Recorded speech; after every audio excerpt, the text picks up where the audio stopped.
أعمالنا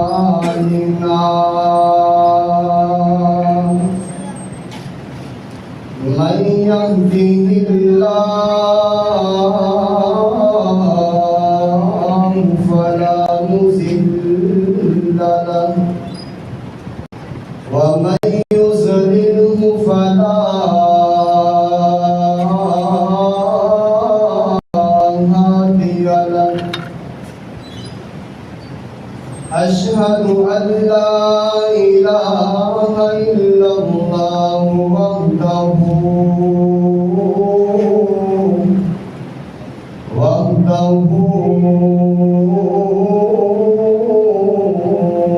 لا شريك له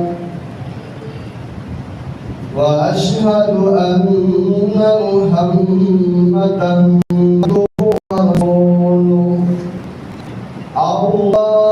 اللهم صل على محمد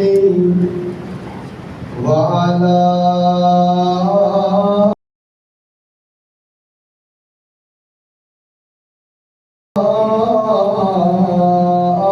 آل محمد كما صليت على وعلى آل إبراهيم إنك حميد مجيد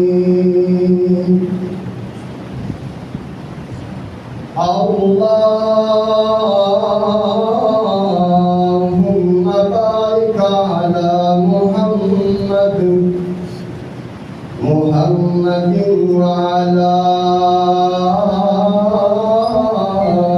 آل محمد كما باركت على إبراهيم وعلى آل إبراهيم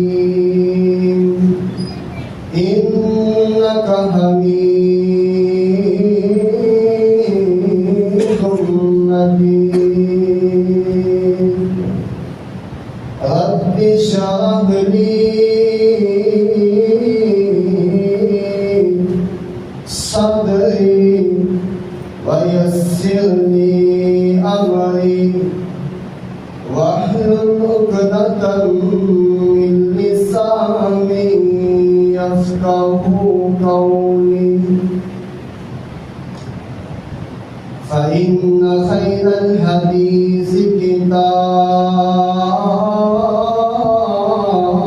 الله وخير الهدي هدي محمد صلى الله عليه وسلم وشر الأمور محدثاتها وكل محدثة بدعة وكل بدعة ضلالة وكل ضلالة في النار.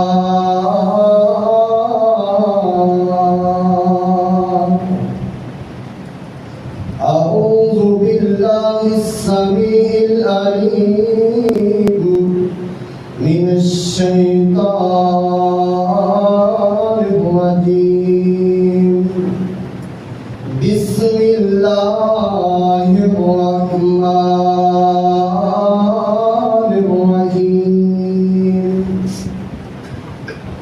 وإن عليك اللعنة إلى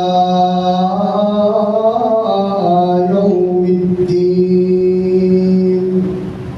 صدق الله العظيم.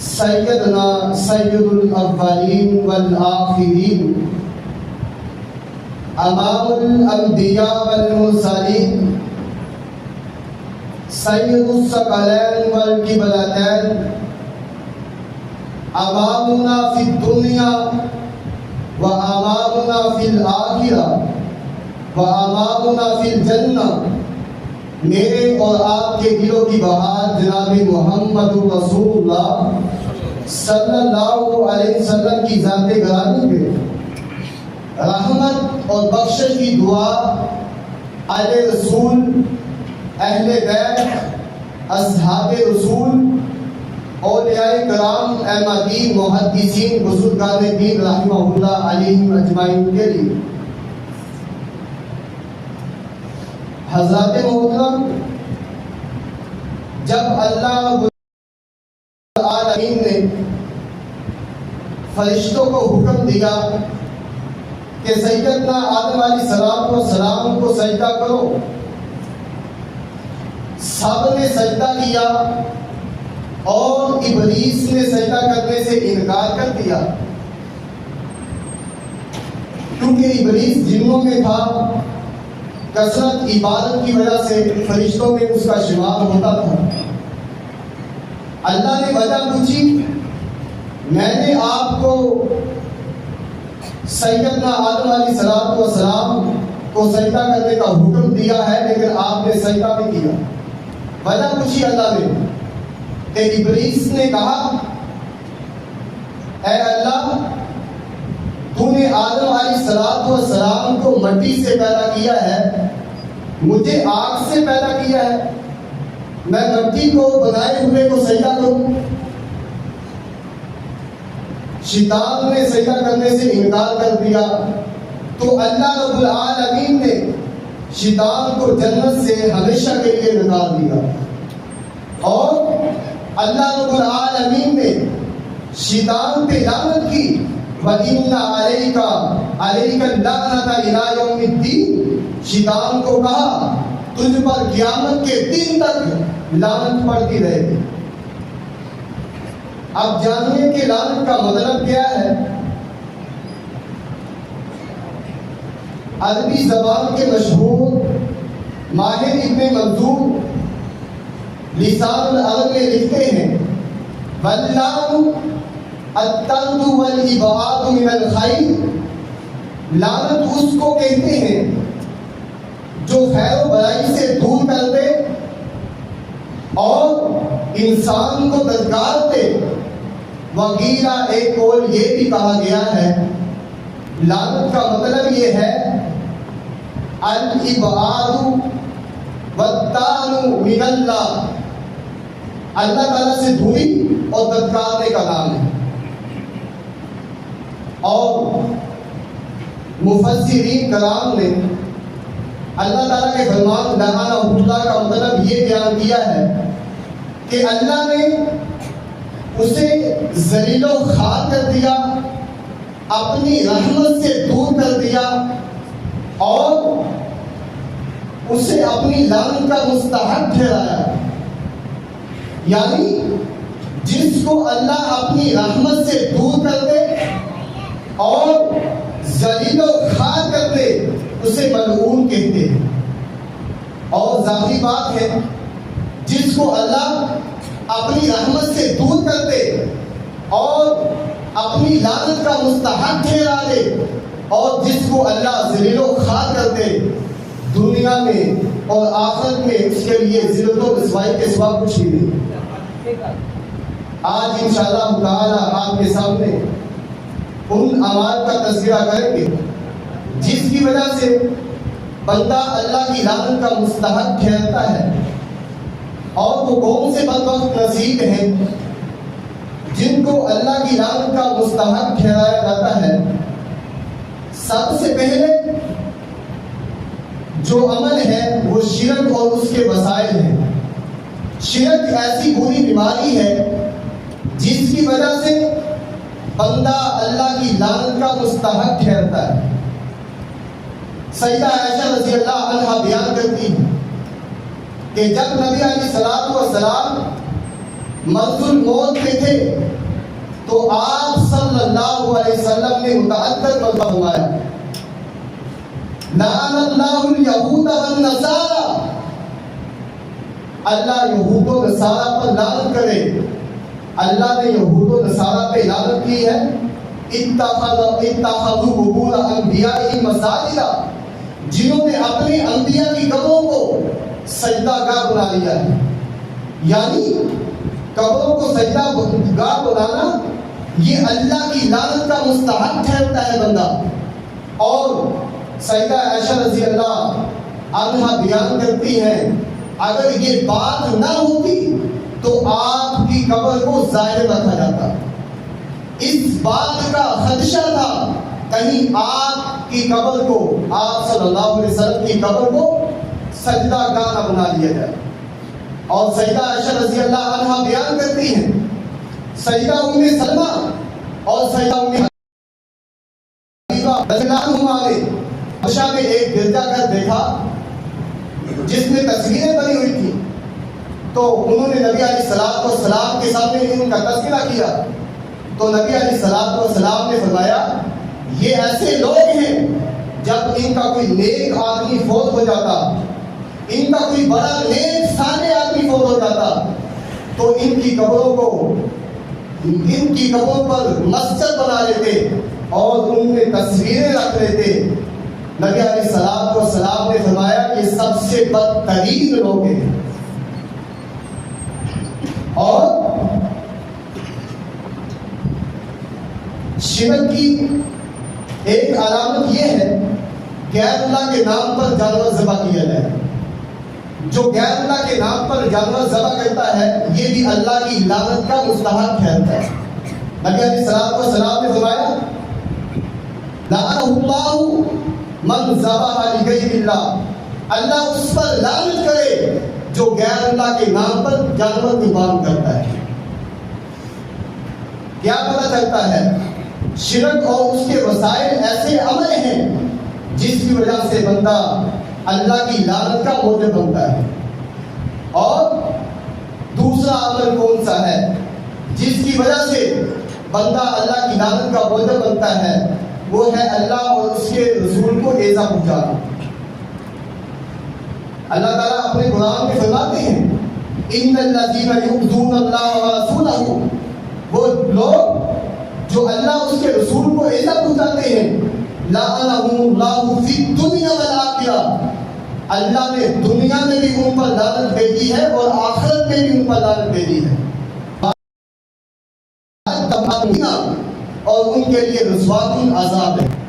اور آئے ہم آپ کو بتاتے ہیں کہ اللہ اس کے رسول کو ایذا پہنچانے کی صورتیں کون سی ہے۔ سب سے پہلی صورت یہ ہے کہ یہ کہا جائے کہ اللہ کا بیٹا ہے، حالانکہ اللہ تو بیٹے سے پاک ہے، اللہ تو اولاد سے پاک ہے۔ اللہ رب العالمین اپنے قرآن میں بیان فرما رہے ہیں وَقَالُوا اتَّخَذَ الرَّحْمَنُ وَلَدًا، یہ لوگ کہتے ہیں کہ رحمان نے اولاد اختیار کی ہے۔ لَقَدْ جِئْتُمْ شَيْئًا إِدًّا، تم لوگ بہت بری اور باقی چیز لائے ہو۔ تَكَادُ السَّمَاوَاتُ يَتَفَطَّرْنَ مِنْهُ، یہ ایسی چیز ہے کہ آسمان پھٹ جائے اور زمین شک ہو جائے۔ وَتَخِرُّ الْجِبَالُ هَدًّا، اور پہاڑ ریزہ ریزہ ہو کے گر جائیں کہ انہوں نے رحمان کے لیے اولاد کری ہے۔ اور اللہ کو ایسا پہنچانے کی صورت یہ ہے کوئی بندہ کہے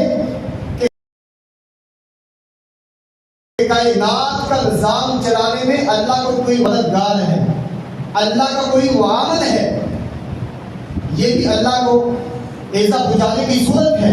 کوئی کہے کہ اللہ کا کوئی شریک ہے، یہ بھی اللہ کو ایسا پہنچانے کی صورت ہے۔ اور اس کے علاوہ اللہ کو ایسا اور تکلیف پہنچانے کی صورت یہ ہے کوئی شخص زمانے کو گالی دے۔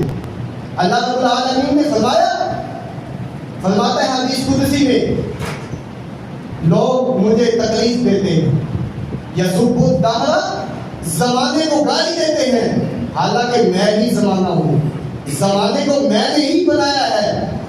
اقلب اللیل والنہار، میں ہی دین کو الٹ پلٹ کرتا ہوں، تبدیل کرتا ہوں، لوگ مجھے گالیاں دیتے ہیں۔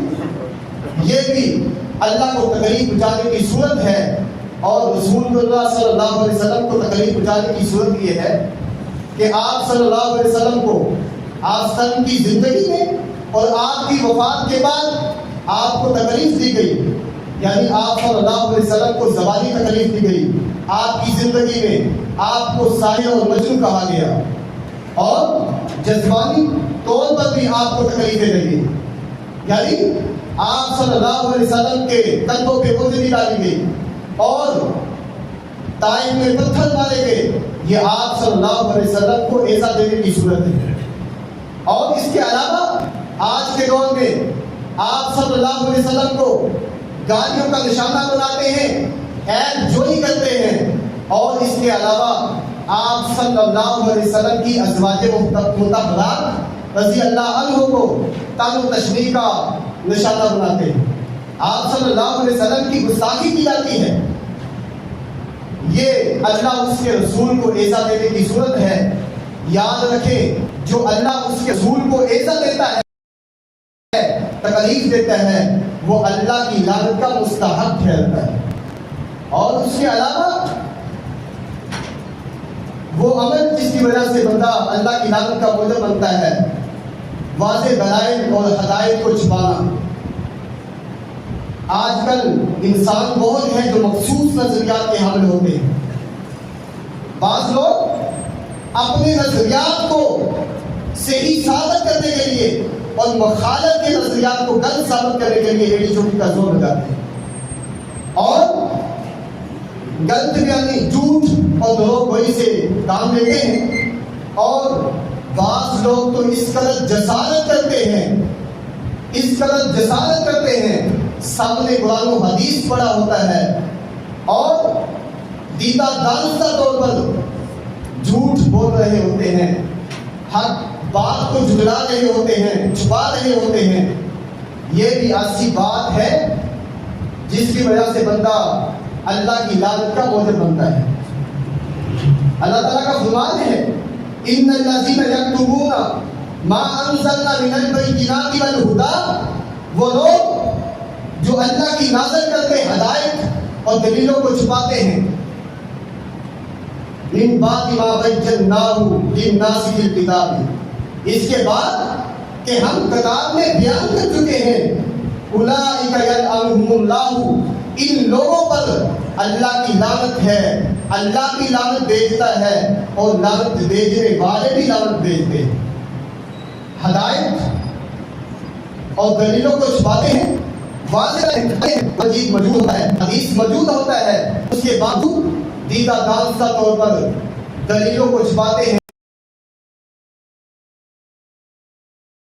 ہدایت حق بات کو چھپا دیتے ہیں۔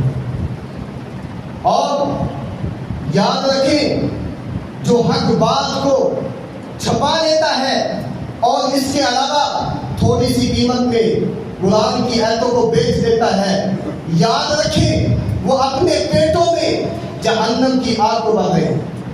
کل قیامت کا دن ہوگا، اللہ نہ ان سے کلام کرے گا اور نہ ان کی طرف نظر رحمت سے دیکھے گا، ولا یزکیہم، نہ ان کے گناہوں کو معاف کرے گا، بلکہ اللہ رب العالمین فرما رہے ہیں وَلَهُمْ عَذَابٌ عَلِيمٌ، ان کے لیے دردناک عذاب ہے۔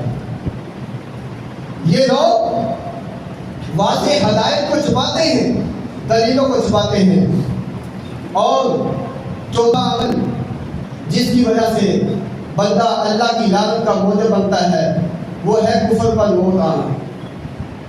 انسان کافر ہو یا مرتد ہو کے کافر ہوا ہو یا کفر کی حالت پر اس سے موت آئے، وہ اللہ کی لعنت کا مستحق ٹھہرتا ہے۔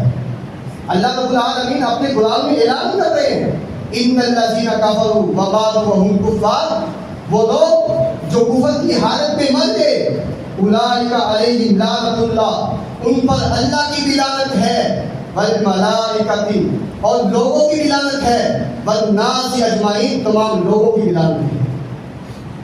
اور یہی پر بس نہیں، بلکہ خالدین فیہا، یہ جہنم میں ہمیشہ رہیں گے، لا یخفف عنہم العذاب، ان سے عذاب کو ہلکا نہیں کیا جائے گا، ولا هم ينظرون، نہ وہاں ڈھیل دیے جائے گا۔ یہ ہے کفر کی حالت میں مرا، جو کی حالت میں فوت ہوا وہ اللہ کی لعنت کا مستحق ٹھہرتا ہے۔ اور اس کے علاوہ چوتھا عمل جس کی وجہ سے، لیکن پانچواں عمل یہ ہے برائی سے منع نہ کرنا، نیکی کا حکم دینا اور برائی سے روکنا دین اسلام کا اہم ترین فریضہ ہے۔ ہر انسان پر فرض ہے وہ نیکی کی تلقین کرے اور برائی سے روکے، اور جو لوگ اس فریضے سے غافل ہیں، نہ نیکی کی تلقین کرتے ہیں نہ برائی سے روکتے ہیں، اجتماعی طور پر بھی اور انفرادی طور پر بھی اس سے غافل ہیں، وہ اللہ کی لعنت کے مستحق ٹھہرتے ہیں۔ اور نیکی کا حکم نہ دینا اور برائی سے نہ دینا اور برائی کا حکم دینا، یہ تو منافقوں کا کام ہے۔ یہ ایسا عمل ہے جس کی وجہ سے اللہ کی لعنت کا موجب ہوتا ہے۔ اور چھٹا عمل جس کی وجہ سے بندہ اللہ کی لعنت کا موجب بنتا ہے وہ ہے قطع رحمی کرنا۔ اللہ رب العالمین نے متعدد بار قرآن میں صلہ کرنے کا حکم دیا ہے، اہل ایمان کی تعریف کی ہے جو صلہ نہیں کرتے ہیں۔ اللہ رب العالمین بار بار قرآن صلہ کا حکم دے رہے ہیں اور انہیں جنت کا وعدہ دیا ہے جو صلہ رحمی کرتے ہیں، بلکہ اس کے برعکس جو قطع رحمی کرتے ہیں، بدتعلقی رکھتے ہیں رشتہ داروں سے، خوشگوار تعلقات قائم نہیں کرتے، ان کی حق تلفی کرتے ہیں اور ان سے اچھا سلوک نہیں کرتے، انہیں اللہ رب العالمین لعنت کا مستحق ٹھہرا ہے۔ اور اللہ تعالیٰ کا فرمان ہے فَهَلْ عَصَيْتُمْ إِن تَوَلَّيْتُمْ أَن تُفْسِدُوا فِي الْأَرْضِ وَتُقَطِّعُوا أَرْحَامَكُمْ۔ اگر انہیں زمین میں حکومت مل جائے، یہ زمین میں فساد برپا کر دے۔ آپ کو پتا ہے کہ اگر کسی کو عہدہ مل جائے، بڑا عہدہ مل جائے تو زمین میں فساد پھیلاتا ہے، وہ رشتہ داروں کو کچھ نہیں سمجھتا، وہ رشتہ داروں کو کاٹ دیتا ہے۔ اللہ رب العالمین فرماتے ہیں ایسے لوگوں کے لیے میری لعنت ہے۔ اللہ رب العالمین اپنے قرآن میں اعلان کر رہے ہیں اولئک الذین لعنہم اللہ، یہ وہ لوگ ہیں جن پر اللہ نے لعنت کی ہے، اللہ نے ان کی آنکھوں پہ پردہ ڈال دیا ہے اور ان کے کانوں کو بہرا کر دیا ہے۔ اور یاد رکھیں جو اللہ کے حکم پر صلہ نہیں کرتے، قطع تعلقی کرتے ہیں، ان کے لیے کل قیامت کے دن برا کر ہے، وسوء دار۔ اور اس کے علاوہ ساتواں عمل جس کی وجہ سے بندہ اللہ کی لعنت کا موجب بنتا ہے وہ ہے تہمت لگانا، کسی خاتون پر تہمت لگانا، اس کی عزت کو داغدار کرنا بہت بڑا گناہ ہے۔ نبی کریم صلی اللہ علیہ وسلم نے اسے 7 ہلاکت دینے والے گناہوں میں شامل فرمایا اور 4 گواہ نہ لانے کی صورت میں اسے 80 کوڑے لگانے کا حکم دیا ہے اور اسے اپنی لعنت کا مستحق ٹھہرایا ہے۔ اللہ رب العالمین اپنے قرآن میں اعلان کر رہے ہیں ان الذین یرمون المحصنات الغافلات المؤمنات لعنوا فی الدنیا والآخرہ ولہم عذاب علیم۔ جو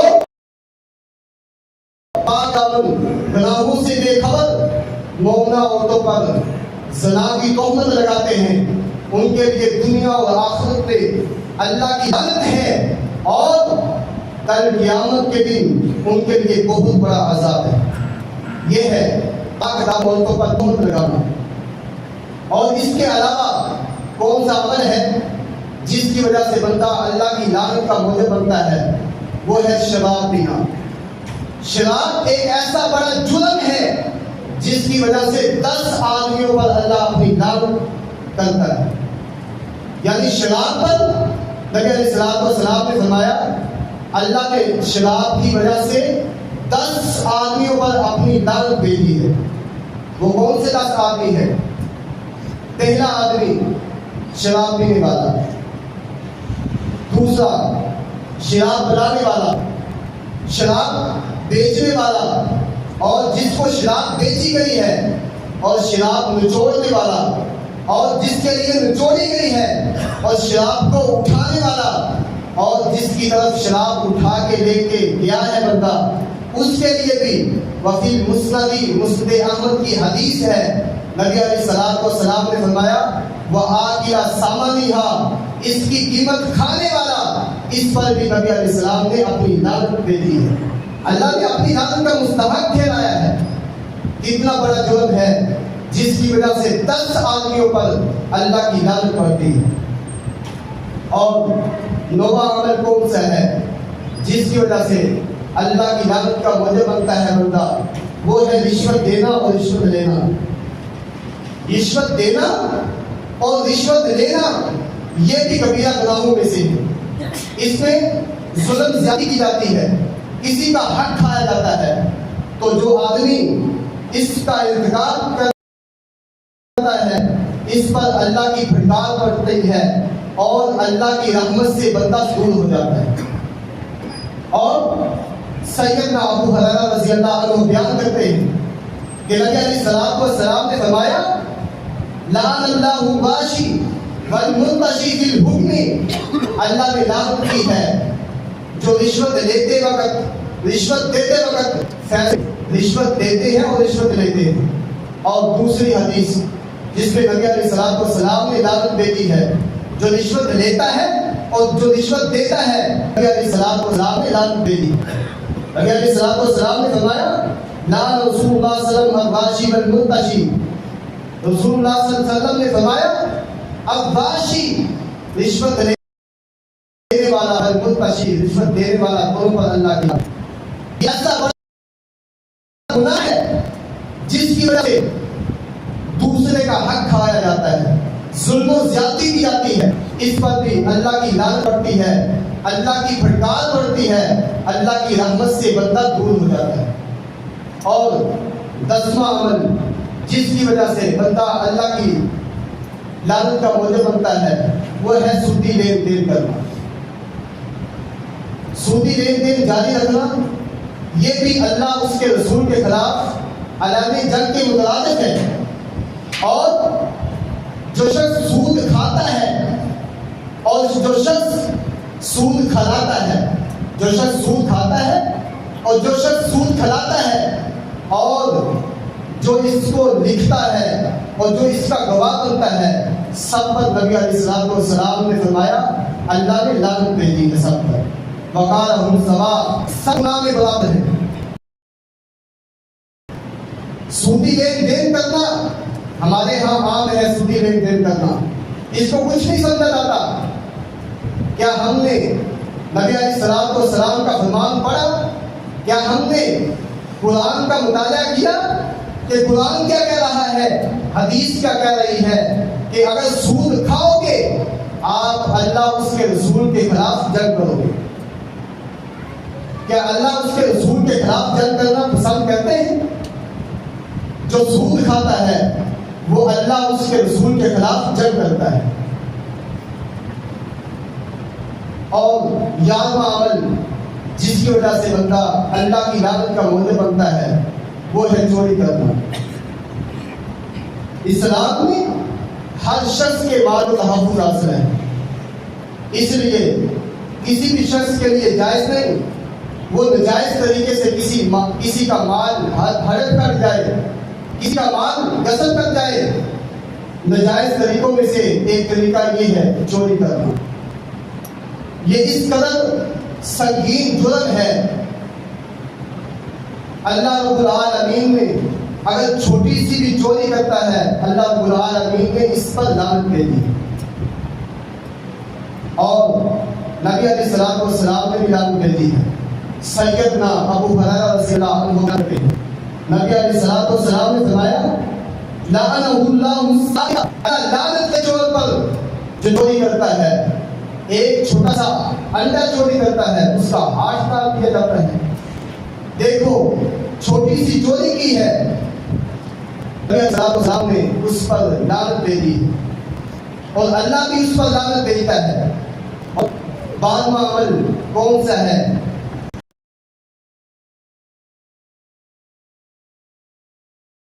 جس کی وجہ سے بندہ اللہ کی لعنت کا بھرتا ہے، وہ ہے مرد و زن کا ایک دوسرے سے مشابہت اختیار کرنا، یعنی بول چال میں، ظاہری مذاکرات میں، لباس میں جو مرد و زن ایک دوسرے سے مشابہت اختیار کرتے ہیں، نبی علیہ السلام نے ان پر اپنی لعنت بھیجی۔ نبی علیہ السلام نے فرمایا لعن رسول اللہ صلی اللہ علیہ وسلم المتشبہین من الرجال بالنساء والمتشبہات من النساء بالرجال۔ نبی علیہ السلام نے لعنت بھیجی ہے جو آدمی عورت کی مشابہت اختیار کرتے ہیں، اور نبی علیہ السلام نے اس عورت پر لعنت بھیجی ہے جو مرد کی مشابہت اختیار کرتی ہے۔ کیا پتہ چلتا ہے؟ جو آدمی عورت کی مشابہت اختیار کرتا ہے، نبی علیہ السلام نے اس پہ لعنت بھیجی ہے، اور جو عورت کسی مرد کی مشابہت اختیار کرتی ہے اس پہ بھی نبی علیہ السلام نے لعنت بھیجی۔ اور اس کے علاوہ 13واں عمل جس کی وجہ سے بندہ اللہ کی لعنت کا مستحق ٹھہرتا ہے، وہ ہے حلالہ کرنا اور کروانا۔ اسلام نے طلاق دینے کے لیے ایک قانون اور ضابطہ بنایا ہے، اور جس کے ذریعے وہ بندہ اپنے معاملات کو سنبھال سکتا ہے، اور جو حلالہ کرتا ہے وہ کرواتا ہے۔ آپ نے تفصیلات پڑھا ہوا ہے، وضاحت جانی اور نہیں ہے۔ اور نبی علیہ السلام نے فرمایا لعن اللہ المحلل والمحلل له۔ نبی علیہ السلام نے فرمایا اللہ اس پر لعنت بھیجے لوگ جو کرتا ہے ہمارا۔ یہ بیماری عام ہے۔ اور اس کے علاوہ کون سا عمل ہے جس کی وجہ سے بندہ اللہ کی لعنت کا مستحق ٹھہرتا ہے؟ وہ ہے صحابہ کرام کو گالی گلوچ دے۔ صحابہ کرام رضوان اللہ علیہم اجمعین نبی علیہ السلام کے شاگرد ہیں، اللہ رب العالمین کے برگزیدہ بندے ہیں، اور ان کی عزت کو بچانا ہمارے ایمان کا حصہ ہے، اور صحابہ کی عزت کرنا اور ان کا دفاع کرنا ایمان کا حصہ ہے۔ آج کل صحابہ کرام پر طعن و تشنیع کی جاتی ہے، گالیاں کسی جاتی ہیں، برا بھلا کہا جاتا ہے، بلکہ نبی علیہ السلام نے فرمایا اگر تم مٹھی پر سونا خرچ کرو، اگر تم احد کے پہاڑ کے برابر بھی سونا خرچ کرو، اور صحابہ کرام مٹھی کے بعد سونا خرچ کریں، تم برابر نہیں ہو سکتے۔ صحابہ کرام جن سے اللہ خوش ہو گیا وہ اللہ سے خوش ہو گئے، ان پر گالیاں کسی جاتی ہیں، طعن و تشنیع کی جاتی ہے۔ نبی علیہ السلام نے فرمایا جو میرے صحابہ کو گالی دیتا ہے اس پر اللہ کی بھی لعنت ہے، فرشتوں کی بھی لعنت ہے، تمام لوگوں کی بھی لعنت ہے۔ نبی علیہ السلام نے فرمایا، سیدنا عبداللہ بن عباس رضی اللہ عنہ بیان کرتے ہیں، نبی علیہ السلام نے فرمایا من سب اصحابی فعلیہ لعنت اللہ والملائکۃ والناس اجمعین، جو میرے صحابہ کو گالیاں دیتا ہے اس پر اللہ کی بھی لعنت ہے، فرشتوں کی بھی لعنت ہے، اور تمام لوگوں کی لعنت ہے۔ اللہ اکبر۔ صحابہ کو برا بھلا کہنا اپنی ایمان کو گنوانے کی مترادف ہے۔ حضرات، صحابہ کی عزت کو بچانا ہمارے ایمان کا حصہ ہے۔ اللہ سے دعا کریں اللہ ہم سب کو صحابہ کا دفاع کرنے کی توفیق عطا فرمائے۔ اور اس کے علاوہ کون سا عمل ہے جس کی وجہ سے بندہ اللہ کی لعنت کا موجب بنتا ہے؟ وہ ہے کسی مجرم کو پناہ دینا۔ لعنتی سمجھ لے، بدعتی سمجھ لے، اس کو بنا دینا، اس پر بھی اللہ کی لعنت ہے۔ اور کون سا عمل ہے جس کی وجہ سے بندہ اللہ کی لعنت کا موجب بنتا ہے؟ وہ ہے والدین پر لعنت بھیجنا۔ صحابہ کرام رضوان علیہ اجمعین نے عرض کیا، اللہ کے رسول، بندہ اللہ پر لعنت کیسے بھیجتا ہے؟ نبی علیہ الصلوۃ والسلام نے فرمایا، بندہ کسی کے والد کو وہ الٹا اس کے والد کو گالی دیتا ہے، یہ ہے اپنے والدین پر لعنت کرنا۔ جو اپنے والدین پر لعنت کرتا ہے اللہ نے اس پر بھی لعنت کی ہے۔ اور اس کے علاوہ زمین کے نشانات کو تبدیل کرنا، یہ بھی ایسا عمل ہے جس کی وجہ سے بندہ اللہ کی لعنت کا موجب بنتا ہے۔ اور اس کے علاوہ کون سا عمل ہے جس کی وجہ سے بندہ اللہ کی لعنت کا مستحق ٹھہرتا ہے؟ وہ ہے غیر فطری طریقے سے شہادت پوری کرنا۔ نبی علیہ السلام نے فرمایا، جو قوم لوط والا عمل کرتا ہے اللہ نے اس پہ لعنت بھیجی۔ اور نبی نے بھی کون سا عمل ہے جس کے کرنے کی وجہ سے بندہ اللہ کی لعنت کا موجب بنتا ہے؟ وہ ہے اپنے والد کے علاوہ کسی اور کی طرف اپنی نسبت کرنا۔ نبی علیہ السلام نے فرمایا، جو بندہ اپنے باپ کے علاوہ کسی اور کی طرف اپنی نسبت کرتا ہے اللہ نے اس پہ اپنی لعنت بھیجی ہے، اپنی بھڑکاہٹ بھیجی ہے، وہ اللہ کی رحمت سے دور ہو جاتا ہے۔ اللہ سے دعا ہے، اللہ جو اعمال کیے ہیں، بیان کیے ہیں، اللہ ہم سب کو سن سنا کے اللہ عمل کی توفیق عطا فرمائے۔ وآخر دعوانا ان الحمد للہ رب العالمین۔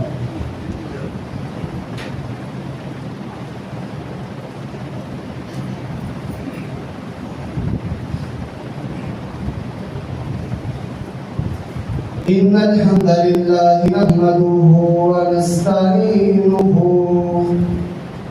ونستغفره ونعوذ بالله من شرور أنفسنا ومن سيئات أعمالنا، من يهده الله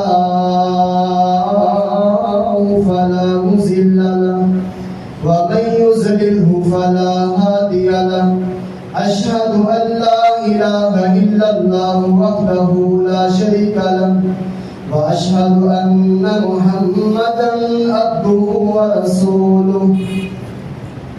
اللهم صل على محمد وعلى آل محمد كما صليت على إبراهيم وعلى آل إبراهيم إنك حميد مجيد۔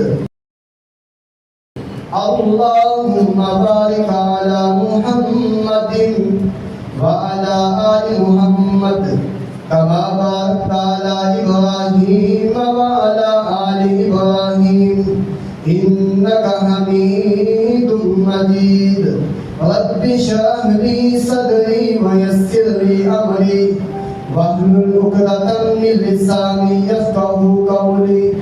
أعوذ بالله السميع العليم من الشيطان الرجيم، بسم الله الرحمن الرحيم۔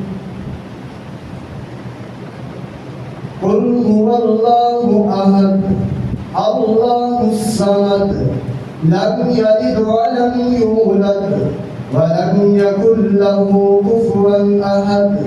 سبحان ربك رب العزة عما يصفون وسلام على المرسلين والحمد لله رب العالمين۔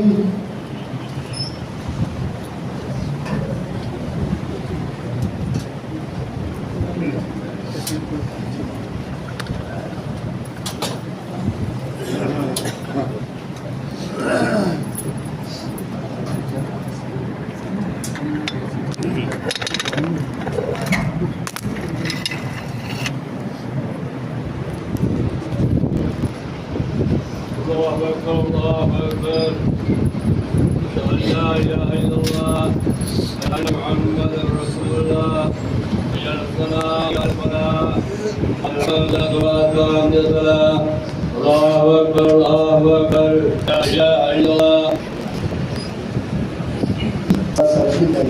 اور